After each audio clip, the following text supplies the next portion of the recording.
এ বিয়ে হবে না। আমি কোনো গুন্ডা কিংবা সন্ত্রাসীকে বিয়ে করতে রাজি নই বাবা। তুমি ওনাদের এখান থেকে চলে যেতে বলো। পাত্রপক্ষের সামনে হুট করে কথাটা বলে ওঠে রেশমি। আজ যে পাত্রপক্ষ তাকে দেখতে এসেছে তারা এলাকার বড় নামকরা পরিবারের বড় ছেলে বাবু। নামকরা পরিবার কারণ তাদের পরিবারের সকল সদস্য গুন্ডাদের দলে নাম লিখিয়েছে বহু বছর আগে। আর সেই পরিবার থেকে রেশমিকে দেখতে এসেছে বলে কিঞ্চিত অবাক সে। সাথে ওর পুরো পরিবার। রেশমির বাবা মোমিন সাহেবও রাজি নন, কিন্তু এমন প্রভাবশালী লোকেদের সঙ্গে কথা বলতেও দুবার ভাবেন। রেশমির মায়ের ক্ষেত্রেও একই রকম। তবুও পরিস্থিতির কারণে চুপ থাকতে হচ্ছে তাদের। পাত্রের বাবা সাইফুল সাহেব আর নিজেকে দমিয়ে রাখতে না পেরে বলল, এই মেয়ের এত বড় সাহস! বাবু, তুই কিছু বলবি না?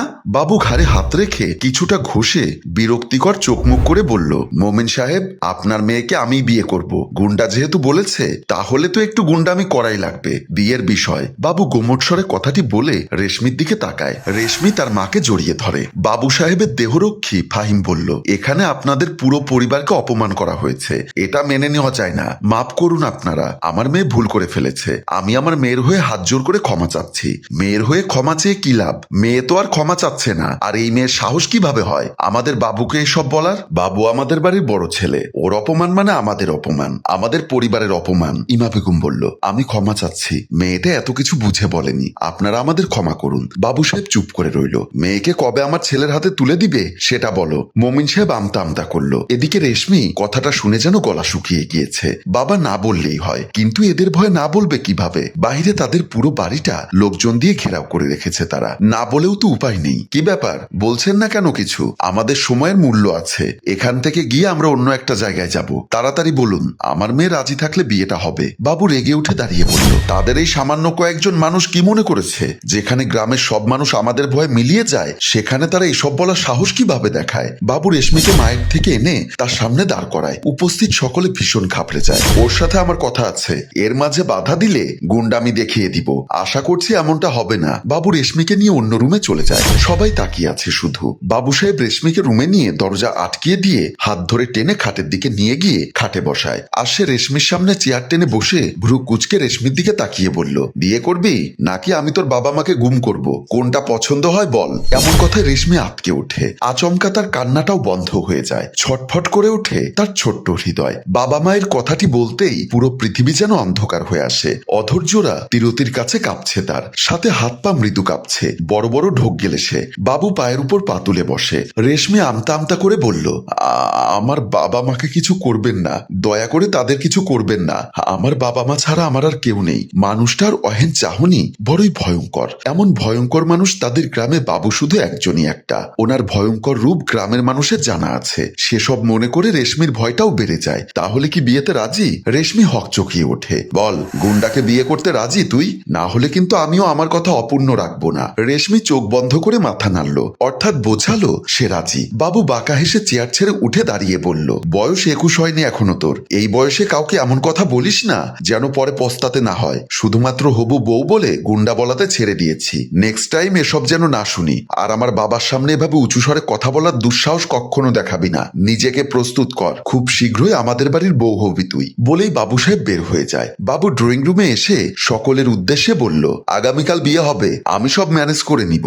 দুপুরের নামাজ শেষ হলে কাজী এসে বিয়ে পড়িয়ে যাবে। এখন আসি আমরা। বলেই বরপক্ষ চলে যায়। ইমা বেগম মেয়ের কাছে দৌড়ে চলে আসে। রেশমি খাটে বসে বসে কাঁদছে। মা পাশে বসে বলল, তোকে খারাপ কিছু বলেনি তো? তুই কি ঠিক আছিস মা?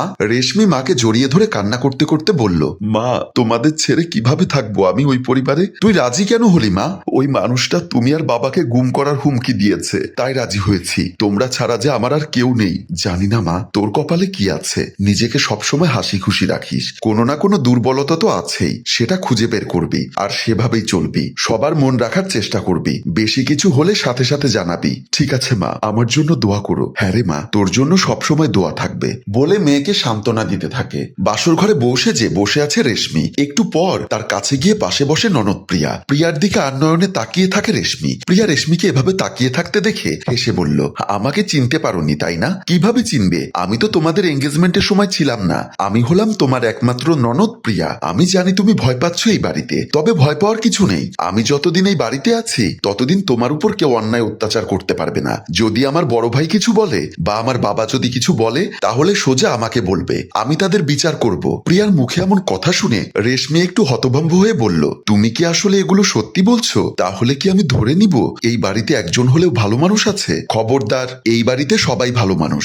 গ্রামের সবাই তাদের বাহিরের রূপ দেখেছে, কিন্তু ভেতরে কি রকম সেটা আমি জানি। ওকে, সমস্যা নেই, বুঝতে পেরেছি। আচ্ছা ভাবি, ভাইয়া আসার সময় হয়ে গিয়েছে, আমি তাহলে উঠি। ভয় পাওয়ার কিছু নেই বলেই প্রিয়া রুম থেকে বের হয়ে যায়। রেশমি হা করে প্রিয়ার যাওয়ার দিকে চেয়ে আছে। ড্রয়িং রুমে দেখা যায় প্রিয়া তার বাবা ও বড় ভাই বাবুকে কান ধরিয়ে দাঁড় করিয়ে রাখে, আর সামনে প্রিয়া লাঠি একটা নিয়ে দাঁড়িয়ে থাকে। বাবা বলল, প্রিয়া, আমার অপরাধ কি? কেন এই বয়সে এভাবে আমাকে শাস্তি দিচ্ছিস? সব বলবো, চুপ করে থাকো। যদি বেশি কথা বলো তো কান ধরে উঠবস করাবো। বাবা আর কিছু বলল না। বাবু বলল, আমার লক্ষ্মী বোন, আর কতক্ষণ শাস্তি দিবি? আমি কি আজকে রাত্রে বাসর করব না? এসব আড়াল থেকে দেখছে রেশমি। সে নিজেকে বিশ্বাস করতে পারছে না এসব দেখে, যে মানুষগুলো বাহিরে সিংহের মতো গর্জন দেয়, তারা একটি ছোট্ট মেয়ের সামনে বিড়ালের মতো চুপ করে আছে। এসব দেখে রেশমির একটু হাসি পায়। চুপ করো ভাইয়া, তোমরা যে অপরাধ করেছো এসবের শাস্তি আরো ভয়ঙ্কর হওয়া উচিত। বোন, কি করেছি সেটা তো বল। তোমরা আমাকে রেখে কেন মেয়ে দেখতে গেছো? আমাকে নিয়ে যাওনি, সেটা কি তোমাদের অপরাধ নয়? সেই অন্যায়ের জন্যই তোমাদের এই শাস্তি। আচ্ছা বোন, বুঝতে পেরেছি, তোকে না বলে আর কিছুই করব না। প্রিয়া হাতের লাঠি ফেলে দিয়ে বাবা আর ভাইয়াকে জড়িয়ে ধরে, আর ওরা দুজন প্রিয়াকে আদর করে। বাবু বাসর ঘরে এসে দেখে রেশমি বসে মোবাইল টিপছে। বাবু পাশে বসে রেশমিকে এভাবে দেখে একটু অবাক হয়। রেশমি বসেই বাবুর পা ধরে সালাম করে আবারও মোবাইল টিপছে। বাবু রেগে গিয়ে বলল, কি সমস্যা তোর? আমি আসছি দেখিসনি?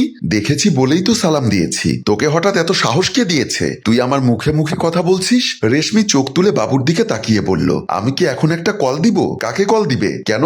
আপনার আদরের ছোট বোন প্রিয়াকে। ওর নাম শুনেই বাবু ভয় পেয়ে যায়, কিন্তু সেটা রেশমিকে বুঝতে না দিয়ে বলল, প্রিয়া আমার কি করবে? সে তো আমার ছোট বোন। ঠিক আছে, তাহলে আমি প্রিয়াকে ফোন দিয়ে বলি যে তোমার বড় ভাই বাবু আমাকে তুই তুকারি করছে। বলে কল দিতে যাবে, এমন সময় বাবু তাকে থামিয়ে বলল, আমি তো মেয়ে মজা করেছি তোমার সাথে, এমনটা আর করব না। এই তো আমার লক্ষ্মী স্বামীর মতো কথা। আসুন, বুকে আসুন। বলে রেশমি বাবুকে বুকে জড়িয়ে নেয়। আর এখানেই সুন্দর হাসি খুশির মধ্য দিয়ে আমাদের গল্প শেষ হয়। সম্মানিত ভিউয়ার্স, বাবু আর তার বাবা কি রেশমির উপর প্রতিশোধ নিবে, নাকি শুধু আপাতত চুপ? রেশমি কি পারবে ওদের সাথে সবটা কাটিয়ে উঠতে? তা জানতে কমেন্ট করুন দ্বিতীয় পর্বের জন্য। গল্পটির ভাবনায় হাশেম রাজু, পরিচালনায় এইচ.এম. কানন ও চিত্রগ্রহণ ইফতি হুসাইন। গল্পটি ভালো লাগলে লাইক, কমেন্ট ও শেয়ার করুন। ধন্যবাদ।